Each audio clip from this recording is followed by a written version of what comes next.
Жақсы сұрақ дейді. Ғылымның жарысы дейді. Сонда адам мына сұрақпен дамиды ғой. Жаңа неме деп сұрақ қойды? Мына қазақ деген өте данышпан халық қой. Қазақтың Шоқан Уәлиханов бабамыз айтады. Қазақ дейді, дәстүрімен де, дінімен де, заңымен де дейді. Көрдіңіздер ме? Дүние танымымен де әлемнің алдындағы халықтардың қатарында тұр дейді. Осылай деп баға беріп кеткен. Көрдің бе? Әлемді көрген адамдар. Сонда біз мына өзіміздің қадірімізді өзіміз білмей жүрміз. Жаңа мына жігіт айтып жатыр. Қолдан тамақ жасатқым келеді дейді. Мысалы, қолдан бидайды тарттырып, таза ұн жасап, оны әкеп әйеліне беріп, енді одан таза нан жегісі келеді да, бала шағасымен, иә? Осы жалғыз сенің басында емес ол. Барлық адамдар соны айтады. 10 адам келсе, 8-інің проблемасы сол. Не? Оларға бүйтіп айтады екен, үйіне барып жаңағы сөйтіп айтса, үйдегілер әйелі айтуы мүмкін, әкесі айтуы мүмкін, шешесі айтуы мүмкін, қарындасы айтуы мүмкін. Ой, оны не істейсің, Бақытбек? Е? Сен оны тарттырасың, оны әкелесің, мен оны пісіремін, нан илеймін, оны от жағамын, тоқ кетеді, уақытым кетеді. Одан да сол 200 теңгеге мен барып сатып ала салайын деген сияқты әңгіме ғой, иә? Бәрінікі. Жалқаулық ол. Ал мен о жерде не айтқым келіп тұр? Мысалы, біз жаңағы табиғи тамақ жасаудан ерінбеуіміз керек. Өйткені біз одан таза пайда алып жатыр біздің ағзамыз. Көрдіңіздер ме? Таза бидайды жеп, біз таза энергия алып жатырмыз ғой. Ол одан біз күш-қуат алып жатырмыз, өмірлік қуат. Ал жаңағы дүкенден алған жаңағы консервалар, дүкенден алған неше түрлі печенье, қамырлар, вафлилар, иә? Қоспа, 1000 түрлі қоспа бар, иә? Адам ағзасына зиян келеді. Вафли дегенге қазір балалар әуес. Өздеріңіз саналы түрде қараңыздаршы, мынандай міне. Мынау вафли деп елестетсеңіздер, мынандай қалың, іші толған мынандай май. Қай атаң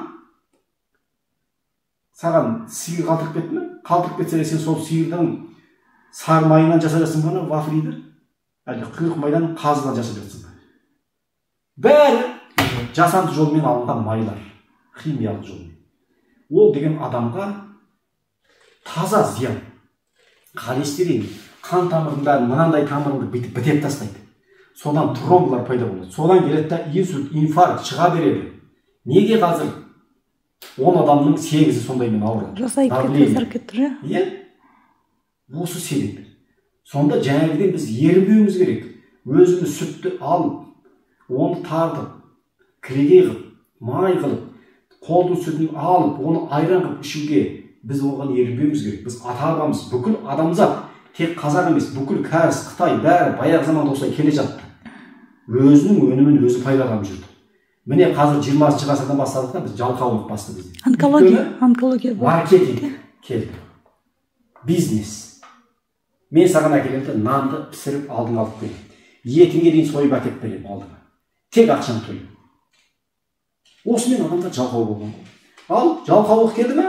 Адамның 99% ауру. Қимыл жоқ. Табиғи тамақ жоқ. Табиғи су жоқ. Табиғи ауа жоқ. Қимыл жоқ, қозғалыс жоқ, бойда жылу жоқ. Бойдан жылу кетті ме? Өмірден кеттің дейді. Қазақтың тағы мақалы бар. Жылудан кетсең, өмірден кетесің дейді. Адамның менің денем 36-да 6 қалыпты температура. Асқазан, бауыр 40 градус плюс. Көрдіңдер ме? Тағы айтамыз. Ал бұның бәрі жылумен жұмыс жасап тұр. Адамның бойынан жан кеткенде осы жылу жоқ болады бойында. Мұздап қалады болды. Сонда жан дегеніміз бір адамның бойындағы энергия, жылу, қуат. Осы қуатты кім жақсы ұстап жүрсе бойында. Ол қуат қайдан келеді? Қимыл қозғалыстан, жақсы ойдан, жақсы мақсаттан, жақсы көзқарастан келеді өмірге деген. Бойға жылу, аяқтың бәрін жылулау, тамақ үшін, қуатты тамақ үшін. Осымен бізге өмірлік қуат келеді. Сол өмірлік қуат бізге өмірлік мақсат береді. Ал өмірлік мақсаты бар адам қандай екен өзің білесің, иә? Ол әр жерде бір жетістікке жетеді. Ал қазіргі 20-дағы жастар келеді, бүйтіп ұйықтап тұрады. Әрең былай отырады. орнынан тұр десең деп жүретін. Мынау не? Қолға сүйеніп, стенге сүйеніп жүреді бүйтіп. 20-да ол. Ертең ол 60-ға 70-ге келгенде не болады, Құдай сақтасын. Келсе, неге қазір жастардың? Өздеріңіз дәрігерлер болса, үлкен хирургтар, таныстар болса, сұраңыздар. Күніне қанша жас келеді саған? Қанша жас сенің отаңа түсіп жатыр? Жүрекпен, асқазанмен, өт, бауырмен кетіп жатыр. 20-дағы 30-ға жетпеген жігіттер, қыздар. Онкологиямен не көп отыр? Бәрі. Жастарда давление, жастарда язва, асқазан, бәрі біткен. Неге? Газдалған сусын энергетиктер кетіп жатыр. Таңғы асы жұмысқа кетіп бардыр, өзіне қараңдар, кез келген адам. Остановка, аялдамада қараңдар, автобуста. Балалар отырады, дизи, бір энергетик ішіп отырады. Өйткені онда қуат жоқ. Сен айттың ғой, кофе ішетім деп, е? Өйткені сенде айланың дұрыс емес, зат алмасын, суықтап кеткен бәрі. Енді сен жасанды жолмен қап-қара шай, қап-қара кофені ішесің. Сонымен келеді да адам кішкене жарқ етіп көз ашылады, уақытша. Жарты сағат, 1 сағат. Ал оның қуаты кеткеннен қайтадан сен кетесің. Ал адам деген таңертең тұрып энергиясын көтеру керек. Ол деген жүру, қимылдау, жаттығу жасау, жақсы ойлау, жақсы мақсат қою. Сондықтан міне, әр қазақ менің жалғызым. Шама келсе емес, соны келтіру керек. Табиғи тамақ жеуге, бала шағаңды, отбасыңды табиғи тамақпен қамтамасыз етуге.